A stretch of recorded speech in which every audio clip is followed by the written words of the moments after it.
নাম শুনলেই Israel, America সহ পশ্চিমা দেশগুলোর বুকে কাঁপন ধরে। বিশ্বের বাঘা বাঘা মুসলিম লিডাররা পশ্চিমা অপশক্তির কাছে মাথা নত করলেও তাকে কোনোভাবেই দমানো যায়নি। কালো পাগড়ি পরিহিত ধবধবে সাদা তারের বুড়ো মানুষটি একাই লড়ে যাচ্ছেন যুক্তরাষ্ট্র ও পশ্চিমা আগ্রাসনের বিরুদ্ধে। মুসলিমদের হয়ে গলা উঁচু করেছেন বিশ্ব দরবারে।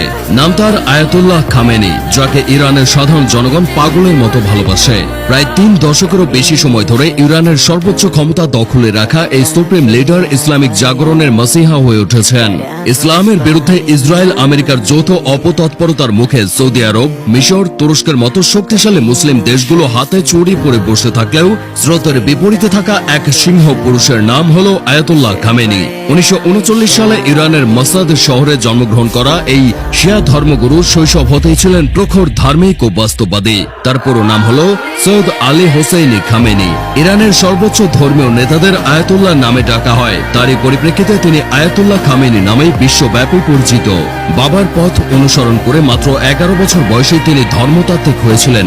তাই ধর্মগুরুদের পোশাক পরেই শৈশবে নিজের সমবয়সীদের সাথে তাকে খেলাধুলা করতে হতো। এ নিয়ে অনেকে তার সাথে মজাও করত।